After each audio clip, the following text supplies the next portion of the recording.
pessoal, tudo bem? Aqui é o professor Bidu para mais uma aula de Sociologia. E hoje com a temática a Sociologia no Brasil e a interpretação do povo brasileiro. Mas antes de começar, eu queria te fazer uma pergunta. E aí, você está estudando, está fazendo exercícios, está organizando um espaço na sua casa para você estudar, para você se organizar, para se preparar para o teu vestibular, para o Enem? Como é que está a sua organização? É muito importante isso para você ter aí a realização dos seus sonhos muito em breve. E hoje a temática é sobre sociologia no Brasil, mas eu não poderia deixar de destacar que no final ali do século XIX e início do século XX, alguns autores da literatura brasileira foram e são muito importantes para a gente entender ali a formação do Brasil, o Brasil no século XIX e o Brasil no início do século XX. Eu queria destacar aqui 4 autores para você que são essenciais. Primeiro, o Euclides da Cunha. Depois, o Machadão, né? O Machado de Assis. Depois, Lima Barreto e Aloísio de Azevedo. Queria aproveitar e indicar para você aí, meu querido, se você quer entender por uma outra perspectiva a escravidão aqui no Brasil, dá uma lida num conto do Machado de Assis chamado Pai contra Mãe. Você vai ver que a perspectiva é outra e vai te ajudar muito a entender a formação desse Brasil que nós estamos aí nos propondo a estudar.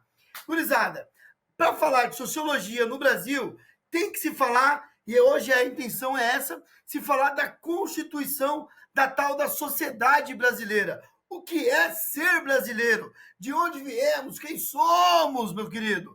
E aí, não podemos deixar de esquecer que, primeiro, quando você está estudando em História do Brasil, é costume o professor de História falar que existiam na América colônias de exploração e colônias de povoamento. E como exemplo de colônias de exploração, nós podemos citar a colônia portuguesa na América, ou seja, o Brasil. Colônia essa formada por 2 grandes grupos.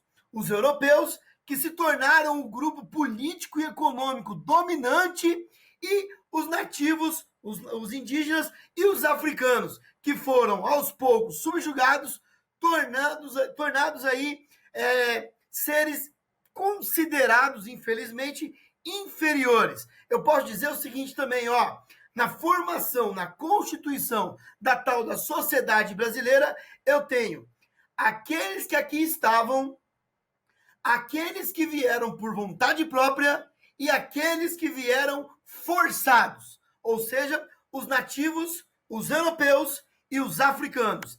Tendo isso, nós não podemos esquecer que essa conjuntura que forma o Brasil vai, lógico, marcar a sociedade brasileira e vai, com certeza, dizer ou ajudar a dizer quem nós somos hoje.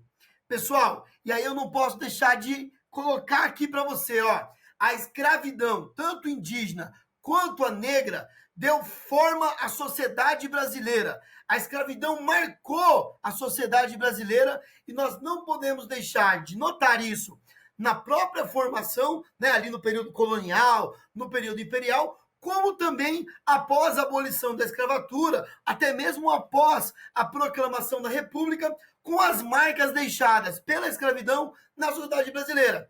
É só a gente pensar que a população que antes era escrava, mesmo agora liberta, ela acaba sendo excluída da participação política e até mesmo da participação massiva econômica no Brasil. Se você quiser aí uma dica de um filme para você assistir e ver ali, esse contexto pós-abolição, eu vou te indicar aqui um filme chamado Besouro.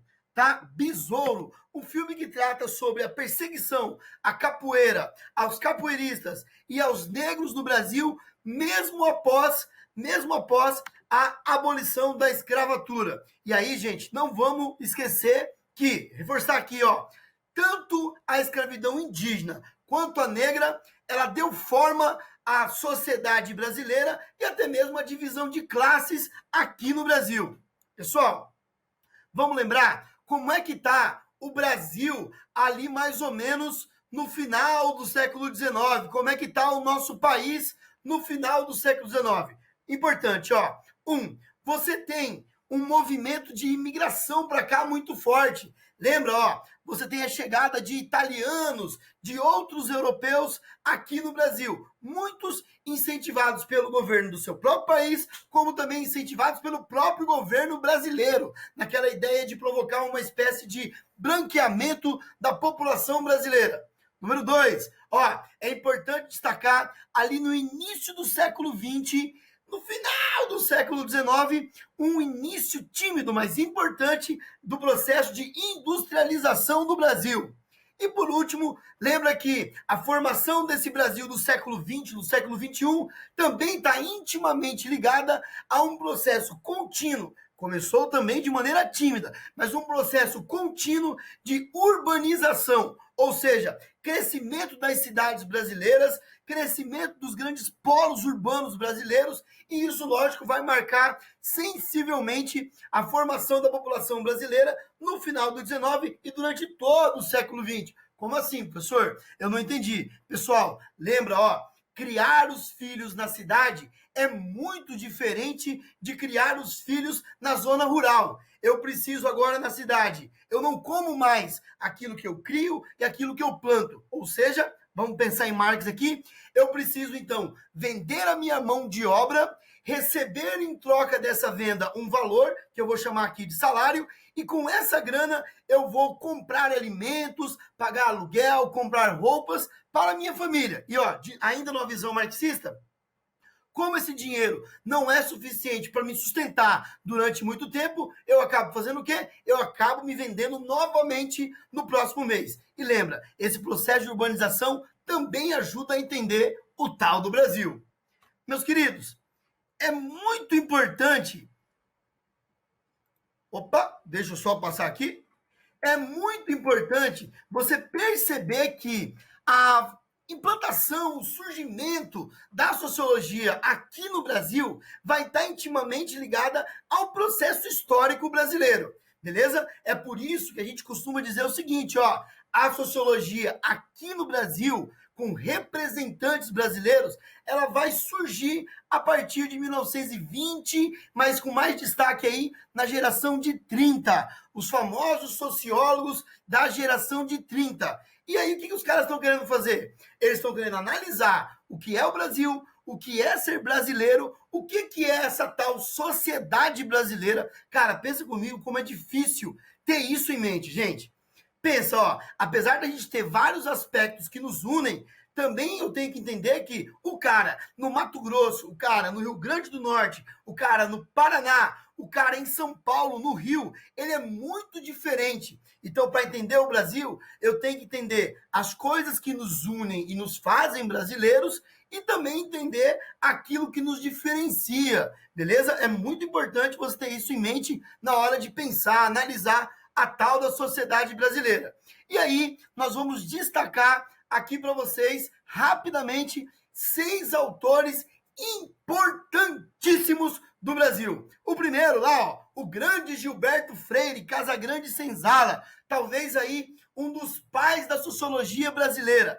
Muito importante, porque criou uma sensação, uma visão de uma convivência harmoniosa entre a Casa Grande e a Senzala, aqueles que estavam como donos e aqueles que eram os cativos, tá? Essa situação aí do Gilberto Freire vai ser amplamente criticada daqui a pouquinho, hein? Outro autor importante, o Sérgio Buarque de Holanda. O Sérgio Buarque de Holanda, o conceito dele mais interessante é o conceito do homem cordial. Meu querido, por favor, pesquisa, esse conceito é importantíssimo para você e vai te ajudar em vários temas, inclusive temas de redação aí, beleza? Depois, um destaque aí rápido para o nosso querido Caio Prado Júnior, o marxista Caio Prado Júnior, indivíduo que vai enxergar aí o Brasil como um grande fornecedor de matéria-prima, né? Um grande fornecedor de meios de matéria-prima para as metrópoles. Ele vai dizer o seguinte, ó, o Brasil produz aquilo que a demanda estrangeira pede. Será que o Brasil, então, é o proletariado da Europa?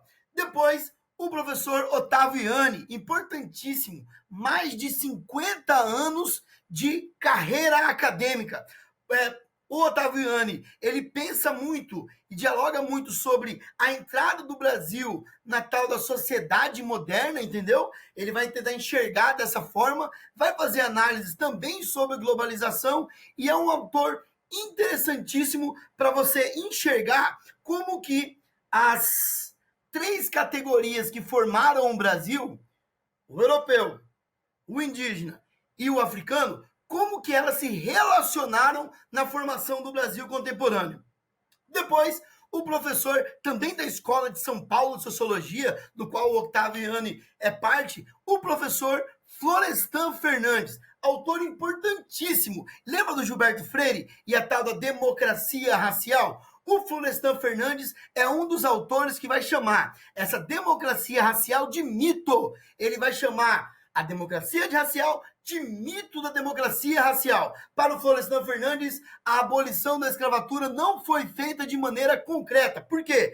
Porque ela não inseriu de maneira completa o negro na sociedade brasileira.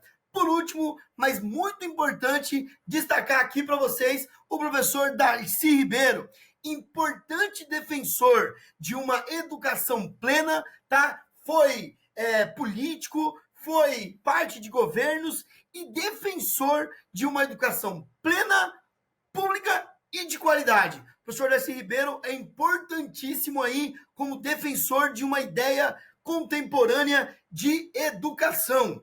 Pessoal, é isso. Mais informações você pode acessar o israel.blogspot.com. É só seguir a gente também nas redes sociais. O meu Instagram é @professor_bidu. Estude, não perca o foco. Até a próxima. Valeu!